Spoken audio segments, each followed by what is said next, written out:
go over the games happened on Saturday, January 11th. We only had 4 games actually. 3 of those games got delayed, and we also have NFL playoffs going on. The first game is the Jazz lost to the Phoenix Suns 106-114. Jazz, this team, Keontae George was out. John Collins, this is the problem with John Collins. He's really, really good. He came back, played 1 game, and then out again. Injury management. I don't know how he's injured, but this is the concern with both with Lauren Market and even Walker Kessler. Walker Kessler hasn't really missed a lot of games this year, and over here he has 7 offensive rebounds, really good. 13 rebounds, 2 blocks, right? 7 for 9 from the field, really good. But we get to the end of the season, can although I think he's being healthy for the most part. So, but it's also a concern. Keontae George was out, so Isaiah Collier, this guy, we need to stream him for some assists, for some steals as well. He gets a lot of assists. I would argue that he's actually better than Keontae George. I feel like in fantasy at least, he put up better numbers. Right, just Chris Paul, that type of player, really, really solid. Colin Sexton had 20 points with no Jordan Clarkson but he only gets 29 minutes. So he needs to be rostered, but they're not playing him huge minutes even with everybody out. Clearly, they're not trying to win. So they spread the minutes around like Cody Williams. I just find out Cody Williams is the brother of Jalen Williams of Oklahoma City Thunder. So because how good Jalen Williams is, maybe Cody Williams, they share a similar DNA. So maybe he could be really good in the years to come, but not this year. He didn't have the opportunity yet. But he had 13 points. For Phoenix, yes, they need to start winning some games, but Beal still needs to, he still needs to get traded. Phoenix Suns, with this win, they're just the 12th seed. That's how competitive the Western Conference is. Devin Booker went off 34 points. It's to be expected. It's versus the Jazz. While KD had 25 points, but he was a -9. Devin Booker 6'3". Yeah, he has higher usage than KD, I would argue, this year. Although KD is obviously way more, I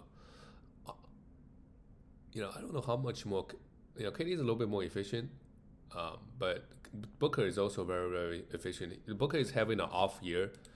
He's only shooting like 43% from the field. Last 2 years, he's a 48-49 guy. So if that field goal goes up, Booker is going to have better points, better threes, better free throws. Free throw, actually. Booker is still very solid on the free throw department. Booker on the season is 26th ranked player, so still not bad at all. 43.5% from the field this year. But if that goes to 50, right, that's maybe one more field goal. Not one more field goal, half a field goal more. So he's average 26 points in that era. He's still very solid, averaging 7 assists on the year as well. While Kevin Durant is a 20th ranked player, but KD missed a bunch of games. KD averaging 27 points and 52% from the field. So both two guys, I think if Beal is gone, right, both guys going to have, I think especially Booker, is going to be a lot better. But he's already a top 25 player. Maybe he moving to the top 12, top 15. Because, another good thing with Phoenix is that clearly they're trying to win games. They're trying to win a lot of games. They need to win games. So they're going to play their guys all the way till the end. Bradley Beal came off the bench, played 31 minutes, 12 points. Yeah, if you own Bradley Beal, you just hope he goes to a better situation. Yeah. I can't imagine him going to a different situation that could be worse than what he's now. Unless he doesn't get minutes, he goes to a situation. Ryan Dunn, all the 3-and-D guys, nobody gets crazy minutes. Oh, Grayson Allen did. He had 30 minutes, hit 4 threes. That's pretty good, 2 steals. Right, you could stream Ryan Dunn and Grayson Allen, especially if there's a back-to-back coming up. And Tyus Jones, I think the minutes is low because Bradley Beal is now coming off the bench. For now, just 25 minutes of him. If you need the assists, the steals, he still offer you some threes. He's a hold, but I think if Beal doesn't get traded and things continue the way they are, like he could be droppable because you'll get like 25 minutes a night. He become like a assist streamer. He doesn't really offer anything else. Moving on to the next one, the Toronto Raptors and Detroit Pistons, 114, 123. Toronto Raptors, they got everybody back, and I think clearly RJ is he's not putting up the same number he was putting up, and then he goes 2 for 6 from the efficiency was crazy bad, but that's RJ Barrett for you. 10 points, 6 rebounds, 3 assists, and 2 steals is okay. And he also had a little bit foul trouble. Scotty Bombs, 5 for 14 is also not ideal, but added 12 rebounds, 2 steals, and 2 blocks. And Emmanuel quickly, first game back he had like 15 assists. This game he has 2 and 25 points. So weird stuff. I don't know how he got those 15 assists. But 7 for 7 from the line, 4 threes. Those are pretty good. I'll be very happy with Emmanuel Quickly's production. Grady Dick, is he a must roster? He hit 4 threes here, so that's good. But he really only give you threes. Jacob Poeltl 3 steals and a block. Also played very well. Jacob Poeltl has been very, very solid this year. For Detroit has been winning a lot of games. I realize they are, they're gonna make the playoffs, and the tanking at some point, right? The team is gonna turn things around. And I think the growth of Kate Cunningham this year, this is a crazy game. 17 assists, still in 2 blocks, 22 points. Kate Cunningham has been putting up amazing numbers. The turnover is a little bit high, but who cares? 8 turnovers. Really, really good. Yeah, even with Jaden Ivey gone, he probably needs to handle even more, playmaking responsibility, because you look at the rest. They play Tim Hardaway Jr. They play Malik Beasley, right? These guys, they are, they don't really play make. They just catch and shoot. So even more playmaking responsibility goes to Kate Cunningham. Tim Hardaway Jr. He started while Malik Beasley came off the bench. Both guys could be rostered. They're just 3-point streamers. And that's it. Jalen Duren had 1 block, 9 rebounds, not much else. Not ideal. Tobias Harris had 3 assists, 7 rebounds, and a block. That's pretty good. But that's just who Tobias is, right? He's an efficient player. His ranking is it's gonna look okay because it doesn't hurt you anywhere. Really low turnover, give you 15 points, 6-7 rebounds, and not much else. It's okay. Like if you have an efficient team, it's okay to have a guy like that. But at the end of the day, he's not really giving you much counting numbers. Also, Thompson, 3 steals is great in 20 minutes, but they are not giving him big minutes yet. Maybe at some point they will. They prefer shooting at the moment, steal. And Alsara is not, doesn't shoot the ball that well. Move on to the next one, the Grizzlies. They barely beat the Timberwolves 127, 124. Ja played 30 minutes. Not the best game from Ja. 12 points, 4 assists.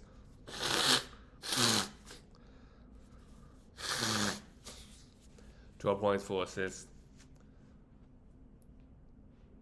Not much else. Ja has been underperforming this year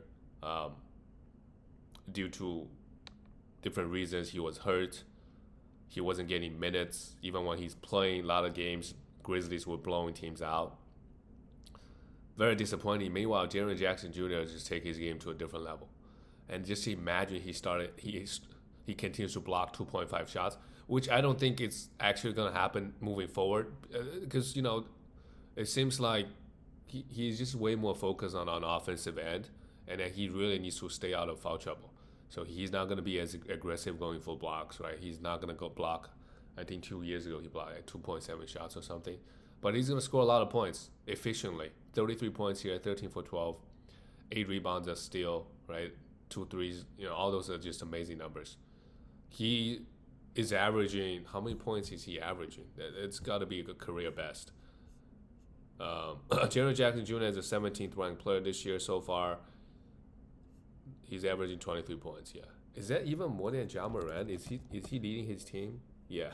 He's scoring more points than Ja Morant. Ja Morant, Years ago, he's like 27, 28 point score. This year, Ja is only averaging 21. A huge drop off for Ja Morant this year. Huge drop off. Ja Morant is actually ranked 104th. Honestly, you could buy low. Like you throw him a top 70, 80-ish type of player. Like if we go up, right? Like if you throw him, Cam Thomas, right? On paper, it looks really good. He scored a lot of points, right? A lot of threes. But Ja Morant, he gives you that assist, which is super hard to get, right? If you're looking for those assists, I will be, a little aggressive going for Ja Morant. And all these Western Conference teams that's competing for a playoff spot. Another thing with these teams is that they're gonna play their starters. They have to win. They have to fight for seed. So maybe not all the way till the end until maybe not last week, but in April, in March, right? They're gonna be fighting for those spots. So they'll play their guys. Desmond Bane hit 4 threes, 21 points. He started playing a little bit better, 5 assists and 2 steals, and the minutes looks okay. Jalen Wells starts, but he's not really relevant. Zach Edey, they start him, but they don't. They don't play him huge minutes, so I don't think there's a point rostering him at all. 20 minutes here, 7 offensive rebound is okay. There will be games he pops off, but just minutes is just too inconsistent, and he doesn't block that many shots. And then if you had Santi Aldama, Scottie Pippen Jr., or Brandon Clark, it's just hard to hold on to these guys. Although Scottie Pippen Jr. had 3 steals and 4 assists, that's pretty good in 15 minutes. For the Timberwolves, Donte DiVincenzo, how about him? He's a must roster. We have to roster him. He's not gonna do this every game. Also a sell high.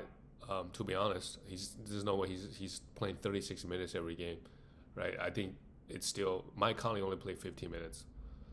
It's still gonna be a game-to-game basis. He's starting. He's gonna play I think 27, 28 minimum every game. But those 7-8 minutes, extra minutes he played today would have gone to Mike Conley, but it did not here because he was shooting the ball super well. And this is why he was super good last year because he hit a lot of threes. He can get you assists. He can get you steals. He's also a good rebounder. He had the most rebounds on the team here with Rudy playing. That's also wild. He's a good rebounding guard too. So yeah, he needs to be rostered everywhere. Also sell high if you can. If you can scan a top 50, 40 player, put him in a 2-for-1 situation, you're struggling, right? Okay, Donte DiVincenzo for Ja Morant. That's something, again, in category leagues, well, you're not going to get Ja Morant for it, but Donte DiVincenzo plus somebody for Ja Morant. In category leagues, I think Ja Morant's category is just more and more valuable. Donte DiVincenzo will give you threes. There's just so many 3-and-D guys on every team, right? If you want to stream a guy that hit two threes, and you're looking for them to have a back-to-back, there's so many of them. So threes matters, but don't matter that much. And then steals, that category is always, even a guy that average 0.7 steals could get you 3 steals. If they play like an easy matchup. Sometimes it's matchup based, sometimes you're just there. They're throwing the ball away. Rudy Gobert, a horrible game here, only 4 rebounds and a block. Anthony Edwards struggled again. He's also a buy low. If you can get Donte DiVincenzo plus somebody to get Anthony Edwards, he's just horrible this year. I don't know what else to say. Just really bad. 15 points, 6 assists. Missed out his threes. I think playing with Cat, another big advantage is, the floor will be more open. When you have Julius Randle and Rudy Gobert, they just sit inside the paint. Maybe there's just aren't that many driving lanes for Anthony Edwards. I'm not sure. I didn't watch that many Timberwolves games. But if you replace Cat with Julius Randle, the spacing's got to suffer, right? And then you already have Rudy. Jaden McDaniels goes 9 for 12, 3 steals and 2 blocks. Yeah, we rostered him for his defensive stats. He did exactly that here. That's great. Moving on to the last game of the night, we have the Miami Heat blow out the Portland Trail Blazers. Yeah, good for the Heat. Jimmy Butler still suspended. Tyler Hero went off against a bad Blazers team. 32 points, 7 threes, 5 assists, and this is what he can do. Huge amount of threes, huge amount of assists, huge amount of points, and even some free throw as well. If you can just add in some defensive stats, that would be very, very sweet. Terry Rozier had 11 points, 2 steals, and 4 assists. He's starting. If you don't care about your field goal, I think he does have some value. Some threes, some assists, some steals, right? And a little bit of points. And Nikola Jovic came off the bench, played 32 minutes. Him and JJJ, they are playing quite well, and they're getting a lot of minutes. For now, and he was a team best plus 20. For now, let's pick him up and just see how things go, because Jimmy Butler has a suspension right now, and he might get traded. We don't know who they're gonna get back. But yeah, let's just pick him up, see how things go. If he goes back playing 20 minutes, then we could drop him. But he's playing. This game obviously they play a bad team. So, but this level number is like top 40-ish numbers. He's been averaging last week or so. Really, really good stuff coming out of him. Haywood Highsmith hit 4 threes, 5 steals. You could also stream him. And same thing with JJJ. He only got 26 minutes. Some of those minutes went to Nikola. But, he popped off earlier this week as well. So, meanwhile, Ben Adebayo just putting up mediocre numbers even against a bad team. And he plays just 30 minutes as well. 11 rebounds, 6 assists, and the steal is okay. But, yeah. For Portland Trailblazers, Fernie Simon has just been popping off.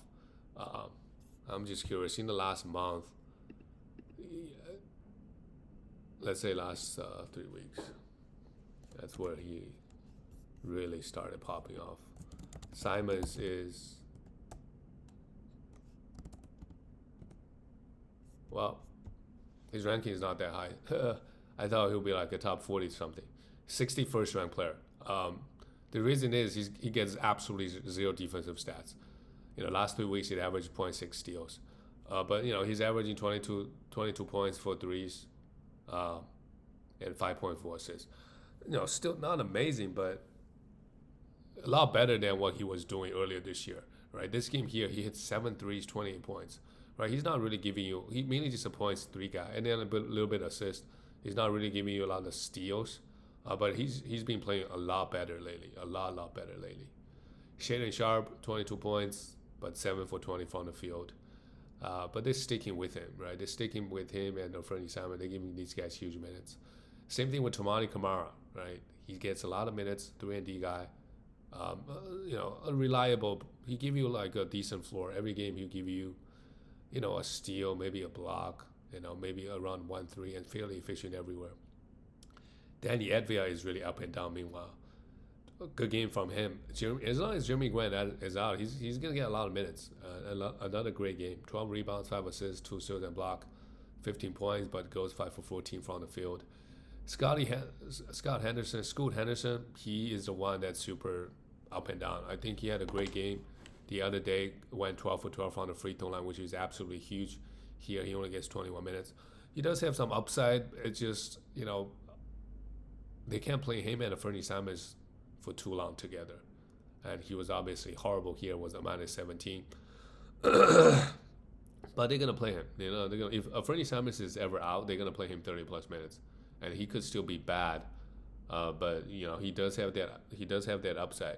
He could have games where he scored 30 points or have 10 assists, which there aren't that many guys on the waiver wire you can find, right?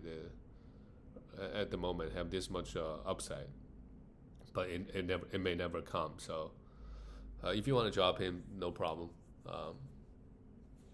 But if you need assists and steals, right, even in 25 minutes, he's still giving you decent assists and steals.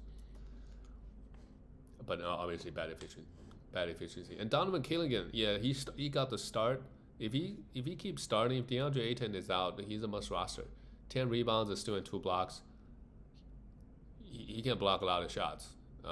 He's really big, so could be another Walker Kessler, And the good thing is he only committed 1 foul here. So that's it, guys. I'll see you tomorrow.